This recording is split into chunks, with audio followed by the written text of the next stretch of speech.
మధ్యలో కలిపితే అన్నాం. నువ్వు మైనస్ ప్లస్ అదే ఆడియన్స్కి తెలుసా చూపించిన ఎప్పుడైనా? చూపించలేదు. అవును, ఇంకోటి ఇది మేబీ నాకు సెన్సార్ కట్ అయ్యేమో మేబీ కావచ్చు. సో ఎందుకంటే ఒక ఇంటర్వ్యూ కాబట్టి సో ఇప్పటిదాకా చెప్పిన జనాల మధ్యలో ఇంకో మైండ్ ఒక క్వశ్చన్ అయితే ఉంటుంది. ఆ క్వశ్చన్ నేను అడుగుతున్నాను. లేలే గేస్ అంటారు కదా, ఇది ఉంటుంది లైక్ వాళ్ళకి మేల్ ఉంటుందా ఫీమేల్ ఉంటుందా? మేలే ఉంటుంది. ఓకే, గేస్కి కూడా మేలే ఉంటుంది. మరి ఎలా వాళ్ళు ఇప్పుడు మేల్ లైక్ గేస్ మ్యారేజ్ చేసుకుంటారు కదా, వాళ్ళ లైఫ్ స్టైల్ ఎట్లా కొనసాగుతుంది అంటున్నా? వాళ్ళ లైఫ్ స్టైల్ సాగుతూ ఉండిద్ది. నేను ఎప్పుడు మ్యారేజ్ చేసుకోలేదు, మ్యారేజ్ చేసుకుంటే చెప్తాను ఎలా సాగిద్దు. అంటే నువ్వు యాజ్ ఏ గేగా నీకు యాజ్ ఏ గే నేను యాజ్ ఏ గే నుంచి చెప్పలేదు కదా. ఓకే, సో మరి నీకు మూడు వస్తే నువ్వు ఏం చేస్తావు? ఆల్రెడీ చెప్పాను నేను. అది కాదు అదంటారు నేను ఇప్పుడు చేయను, చేపించుకుంటావు? చేపించుకోను కూడా. అంటే గేస్ ఎలా చేసుకుంటారు రేపు? ఏమో నాకు ఐడియా లేదు, నేను ఎప్పుడు ఏ చేయలేదు కదా. నార్మల్ గా బాగా ఫ్రెండ్స్ అన్నప్పుడు ఏదో ఒకటి మాట్లాడుకుంటారు. ఫ్రెండ్స్ అంటే గేస్ ఫ్రెండ్స్ అన్నకి ఏం మాట్లాడుకుంటారు. ఈవెన్ మనం రేపు ఎక్కడికి వెళ్దాం, సాటర్డే సండే బయటకు వెళ్దాం, చార్మినార్ వెళ్దాం, ట్యాంక్ బండ్ వెళ్దాం, అలా మాట్లాడుకుంటాం. కానీ గేస్ సెక్స్ ఎలా చేసుకుంటారు, వాళ్ళ సెక్స్ చేసుకుంటారు, మాకు ఆ టాపిక్స్ అవసరం లేదు. గుండె మీద చేసుకుని గుండె మీద అలాంటి టాపిక్ ఎప్పుడు మాట్లాడుకోలేదు. ఎప్పుడు అలాంటివి మాట్లాడుకోం పక్కా అంటాం. పక్కా రైట్. అంటే మీ లైఫ్ స్టైల్ ఏ విధంగా ఉంటుంది డైలీ? అంటే అందరికి ఉన్నట్టే లైఫ్ స్టైల్ ఉంటుందా లేకపోతే డిఫరెంట్ రొటీన్గా? అంటే మీకు ఎలా సంపాదన ఎలా ఉంటుంది? సంపాదన అంటే మేము జాబ్ చేసుకుంటాం కదా, జాబ్లో మేము ఇలా అని చెప్పుకోము, జాబ్లో ఇలా అని ట్రై చేయం, జాబ్లో నార్మల్గానే ఉంటాం. అంటే ఎలా అంటే అపియరెన్స్ మారుతుందా? అపియరెన్స్ ఏం మారదు. నేనైతే ఫస్ట్ ఇలాగే వెళ్ళాను జాబ్కి. ఫస్ట్ నేను 5 years ఒక చోట చేశాను ఫార్మసీలో, చెప్పాను కదా. ఆ ఫార్మసీలో చేసేటప్పుడు ఈవెన్ మొన్న రీసెంట్లీ నేను జాబ్ మానేసి రిజెక్ట్ చేసేసాను. వాళ్ళు వద్దు అన్నారు, ఆగిపోయాను. ఇంకా ఎందుకు వద్దు అన్నారు? వాళ్ళకి నా హెయిర్ స్టైల్ కట్ చేసుకోవాలి, నా డ్రెస్ స్టైల్ మార్చుకోవాలి, నా లైఫ్ స్టైల్ మార్చుకోవాలని చెప్పారు. అవి నా వల్ల కాదని చెప్పేసాను నేను. ఫస్ట్ నా రీల్స్ ఆపమని చెప్పారు వాళ్ళు. ఓకే, ఈవెన్ వచ్చిన కస్టమర్ అడుగుతున్నాడు, నువ్వు రీల్స్ చేస్తావు కదా, నీ రీల్స్ బాగుంటాయి, నేను మీ రీల్స్ చూస్తున్నాం, మేము మీకు ఫ్యాన్వి అని చెప్తున్నారు. వచ్చిన వాళ్ళు నేను ఆపలేను కదా. అవును, అది అలా డ్రాప్ అయిపోయావు. అప్పుడు కూడా బాధ అనిపించలే? అరే నా వల్ల బాధ అంటే వాళ్ళు చూడాల్సిన వర్క్ కదా, ఇప్పుడు ఏ వర్క్ దగ్గర వర్క్ చూడాలి, వాళ్ళ పర్సనల్ లైఫ్ స్టైల్ వాళ్ళకి అవసరం లేదు. అవును, అందుకే ఇక జాబ్ వదిలిపెట్టేసి. ఓకే, దాని తర్వాత ఇప్పుడు ఎలా మరి అమౌంట్ ఎలా? అమ్మ కొత్త ఉంటుందని చెప్పి చెప్తున్నావు, నాన్న కూడా లేడని చెప్పి చెప్తున్నావు. ప్రెసెంట్ నా బయట నార్మల్ ట్రై చేస్తున్నాను, ఫ్రెండ్స్ వాళ్ళు అలా హెల్ప్ చేస్తున్నారు. ఓకే, ఇంకెన్ని రోజులు అని చేస్తారా ఫ్రెండ్స్? ఈ మంత్లో జాబ్ చూసుకుంటాను ఖచ్చితంగా. ఓకే, మీకు జాబ్ ఇస్తారనుకుంటున్నాను. ఎందుకు ఇవ్వరు? అడుగుతున్నాను నేను. ఇస్తారు కదా, ఇస్తారు, మీకు ఇవ్వాలని చెప్పి కూడా నేను మనస్ఫూర్తిగా కోరుకుంటా. కానీ సో మీరు అలా అనుకుంటున్నారు ఎందుకంటే సమాజం ఒక అంటే ఇప్పుడు ఆల్రెడీ మా పక్క ఆఫీస్లో నన్ను రమ్మన్నారు, నువ్వు ఎలా ఉన్నా మాకు పర్లేదు, నీ జాబ్ మాకు కావాలని. వర్క్ చూసారు వాళ్ళు, వీళ్ళు వర్క్ చూడలేదు, వీళ్ళు నా పర్సనల్ లైఫ్ చూస్తున్నారు. అంటే ఎప్పుడైనా అనిపించింది లైఫ్లో చేసుకుందాము అని చెప్పి ఆ థాట్ ఎప్పుడైనా రావడం? కానీ నాకు ఎప్పుడు అలా అనిపించలేదు. ఒంటరిగా ఉన్నప్పుడు కానీ ఎప్పుడు? నేను ఎప్పుడు అలా అనుకోలేదు కూడా. ఓకే, ఎవరు ఆ రోడ్డు పైన మిమ్మల్ని తిట్టినా కానీ లైక్ నీ ఫ్రెండ్స్ కానీ కొంచెం డిఫరెంట్గా చూసినా కూడా నీకు ఎప్పుడు అనిపించలేదు? అంత గట్టిగా ఉండే అంటావు? అంత గట్టిగా ఉన్నాను, గట్టిగా ఉంటే కాదు, గట్టిగా ఉన్నాను. సో మరి అమ్మని ఎవరు చూసుకుంటారు? నేను ఒక్కనే ఉంటాను, మా సిస్టర్ ఉన్నారు, మా సిస్టర్ చూసుకుంటారు. ఓకే, అమ్మ అక్కడ ఉంటుంది. అమ్మ ఎప్పుడైనా బాధపడ్డ సందర్భం ఉందా మీతో? ఫస్ట్లో బాధపడేవాళ్ళు, అంటే ఎందుకు ఇలా మనకి ఎన్ని సూట్ కావు, మనం అలా ఉండకూడదు, బయట సమాజం ఒప్పుకోదు అని.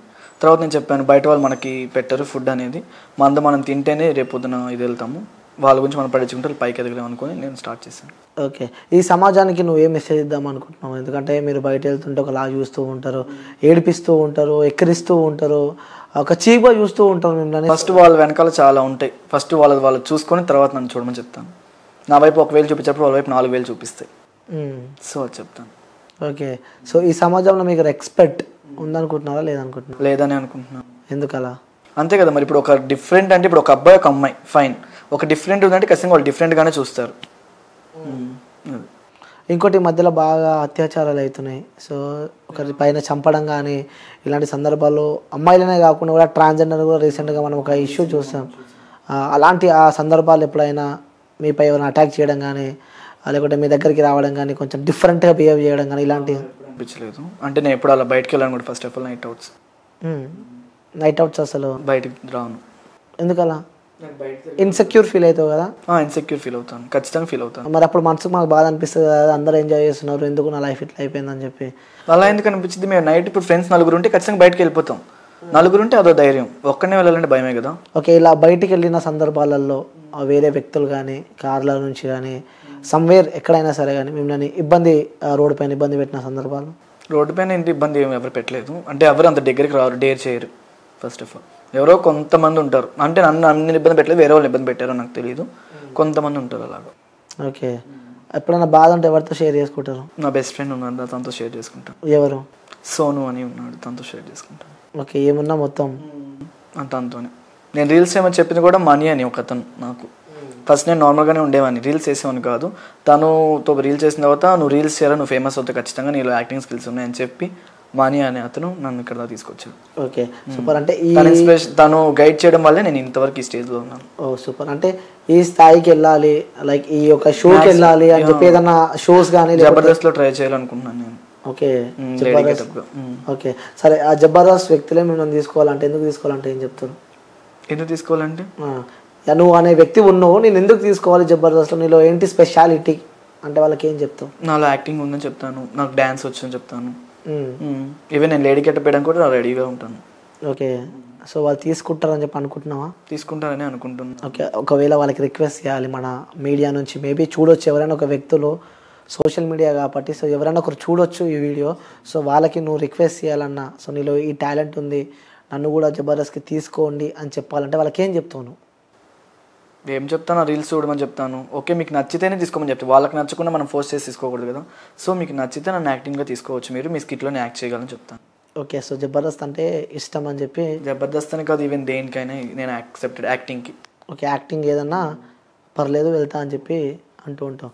లైక్ మన లైఫ్లో ఈ యొక్క పర్సన్ ఉంటే చాలు, ఇంకా ఈ జన్మకి ఈ జీవితానికి అనిపించే పర్సన్ ఎవరైనా మీ లైఫ్లో? మా మమ్మీ. ఓహ్ సూపర్. మా మమ్మీ, ఎందుకంటే మమ్మీ నాకు ఎక్కువ సపోర్టింగ్ ఎక్కువ. ఈవెన్ నేను ఇంట్లో ఎలా ఉన్నా, ఎలాంటి బట్టలు వేసుకున్నా నన్ను అసలు ఏమి ఇంత మాట కూడా అందు. గ్రేట్ నిజంగా. చాలా మా ఫ్రెండ్స్ అందరూ అనుకుంటారు మా దొరకట్లే ఇంటిలో మమ్మీ అని. మా ఫ్రెండ్స్ అందరూ మా ఇంటికి వస్తూ ఉంటారు, ఈవెన్ ఇంట్లో కూడా అలాగే ఉంటారు అందరూ, అమ్మాయిలాగే బిహేవ్ చేస్తారు. ఎప్పుడైనా అమ్మని మిస్ అయిన సందర్భాలు ఉన్నాయా? అమ్మని మిస్ అయిన చాలా, ఇన్ని డేస్ నుంచి ఇక్కడే ఉన్నాను, 1 month నుంచి నేను మా ఇంట్లో ఎక్కువ అల్లరి నేనే. అయ్యో, మిస్ అవుతుంటావు అమ్మని చాలా. ఎన్ని డేస్ అయింది అమ్మని లాస్ట్ చూసి? మొన్న 15 days బ్యాక్ వచ్చాను కదా, బర్త్డే అయిపోతే అప్పుడు. ఏమన్నది అమ్మ చివరిగా నువ్వు వచ్చేటప్పుడు? ఏం చెప్పింది అమ్మ నీతో చెప్పిన మాట? జాగ్రత్త అని చెప్పింది, టైంకి తిను, టైంకి నిద్రపో అని చెప్పింది. గుర్తొస్తే ఏం చేస్తుంటా? అమ్మ గుర్తొస్తుంటే ఏడుస్తాం అప్పుడప్పుడు. ఏడుస్తా కూడా నేను? అమ్మ గుర్తొస్తే ఏడవరు ఎవరైనా.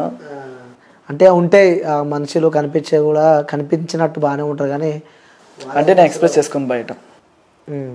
ఓకే, సో చివరిగా నీ ఫాలోవర్స్కి కానీ నీ ఫ్యాన్స్కి కానీ నీ వీడియోస్ చూసే మిలియన్స్ వ్యక్తులకు కానీ ఏం చెప్తావు? అంటే కొన్నిసార్లు నేను డిస్క్రిమినేషన్ లైక్ నీ బాడీ తోసేయడం అలా చేస్తారు, అలాంటి వాళ్ళకైతే ఖచ్చితంగా బ్యాడ్ కామెంట్స్ ఆపేమని చెప్తాను. ఫస్ట్ ఆఫ్ ఆల్ ఆ బ్యాడ్ కామెంట్స్ అని పెట్టకపోతే బెటర్ కదా. వాళ్ళు బ్యాడ్ కామెంట్స్ పెట్టేదాని కాక ఇంకో 2 పెడుతున్నారు. అసలు అమ్మాయిలు కూడా కొంతమంది గలీజ్గా పెట్టేవాళ్ళు ఉన్నారు నాకు బ్యాడ్ కామెంట్స్. అవన్నీ చదువుతుంటే చూస్తుంటే ఏమనిపిస్తుంది? కొంతమందిని తిడతాను, మీకు కొంచెం అయినా ఉండాలి, కామన్ సెన్స్ ఉండాలి అని. కొంతమందిని తిట్టలేను, ఇంక సరే ఓకే ఫైన్ ఇంక వదిలేస్తాను. ఓకే, అంటే మనం ఎదుగుతుంటే మనల్ని అభిమానించే వాళ్ళు కొంతమంది ఉంటే మనని డిస్కరేజ్ చేసేవాళ్ళు చాలా మంది ఉంటారు. ఎస్, 100%లో 70 members వాళ్ళు ఉంటారు, 30 members వీళ్ళు ఉంటారు. ఓకే, అలాంటివన్నీ పట్టించుకోకూడదు. ఓకే, పట్టించుకోకుండానే పైకి వెళ్దాం అనుకుంటున్నాను. ఓకే, లైక్ ఈ సమాజానికి అయితే ఒక మెసేజ్ అయితే ఇచ్చారు. సో అంటే చాలామందికి డౌట్స్ ఉండే, అందుకే నాకు ఫస్ట్ టైం మిమ్మల్ని అడగడం జరిగింది. సో ఇన్ కేస్ నేను ఇబ్బంది పడుంటే ఓకే, అలా ఏం లేదు, ఒక ఫైన్ కదా. Okay fine. Okay, thank you so much. Okay, so వచ్చినందుకు, ఇంటర్వ్యూ ఇచ్చినందుకు, so thank you so much. It's okay, thank you so much. Okay, so viewers, ఇది మన ఇంటర్వ్యూ. సో వాళ్ళు కూడా గేస్ అనే వాళ్ళు ఎవరో కాదు, వాళ్ళు కూడా మనలాంటి వ్యక్తులే, మనతో ఉండే వ్యక్తులే. ఆ దేవుడు వాళ్ళకి ఇచ్చిన ఒక వరమే అనుకోవచ్చు, అదొక గిఫ్ట్ అని చెప్పి అనుకోవచ్చు. ఎందుకంటే మనం ఎలా ఉన్నామో, ఒక అమ్మాయి ఒక అబ్బాయి ఎలా ఉన్నారో, సో వాళ్ళు అలానే ఉన్నారు. సో వాళ్ళని దయచేసి ఇబ్బంది పెట్టకండి. ఆ రోడ్డుపై వెళ్తుంటే మన ఇంట్లో వాళ్ళని మనం ఎలా చూస్తామో, ఈ సమాజం నిజంగా చెప్తున్నా వాళ్ళని కూడా అలానే చూడాలి. డైలీ చూస్తున్నాము ఒక ట్రాన్స్జెండర్ పైన కూడా, అలాగే చిన్న పిల్లల పైన, పెద్ద పిల్లల పైన. అంటే ఈ సమాజం ఎలా చూస్తుందంటే ఎవరు పట్టించుకోకుండా వాళ్ళ శారీరక హ్యాపీనెస్ కోసం ఎవరిని పడితే వాళ్ళని చేస్తున్నారు. సో ఇలాంటివి దయచేసి చేయకండి. అంటే ముఖ్యంగా అమ్మాయిల విషయం పక్కన పెడితే కూడా ఈ ట్రాన్స్జెండర్స్ పాపం వీళ్ళంతా ఒక మంచి వ్యక్తులే. వాళ్ళు సమాజంలో గాడ్ ఇచ్చిన ఒక గిఫ్ట్. వాళ్ళందరినీ ప్రేమించండి. వాళ్ళు నిజంగా చాలా మంచి వాళ్ళు, వాళ్ళ ఆశీర్వాదం చాలా మంచిది అంటారు కదా. వాళ్ళని అయితే అసలు ఇబ్బంది పెట్టకండి. వాళ్ళు చాలామంది ఇన్సెక్యూర్గా ఫీల్ అయ్యి వాళ్ళు బయటికి రాకుండా మనసులో బాధపడి మనసులో ఇబ్బందులు పడి కూడా వాళ్ళు వాళ్ళ ఇంటికే అంకితం అయిపోతున్నారు అనమాట. సో అందుకే నేను ఈజ్ అ ఫన్నీ వేలా ఇంటర్వ్యూ చేశా. దీన్ని ఎవరు నెగిటివ్గా చూడొద్దు. లైక్ చాలామందికి నాకు ఫస్ట్ టైమ్స్ నేను ఈరోజు శివన్ అడగడం జరిగింది. సో శివ నువ్వు ఏమైనా ఇబ్బంది ఫీల్ అయి ఉంటే ఐఎమ్ సారీ, ఎందుకంటే నేను అడిగాను ఈ సమాజానికి కొన్ని మెసేజ్లు ఇద్దామని చెప్పి నేను అడిగాను. సో కొన్ని అంటే ఫన్ వేలో వెళ్ళిపోయింది.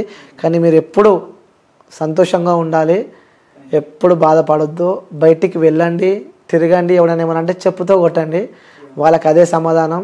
సో ఇంకా లైఫ్లో మంచి జాబ్ చేసుకొని అమ్మని మంచి చూసుకొని ఒక స్థాయికి ఎదుగుతామని చెప్పి కూడా మనస్ఫూర్తిగా కోరుకుంటున్నా Shiva. Thank you so much. Thank you.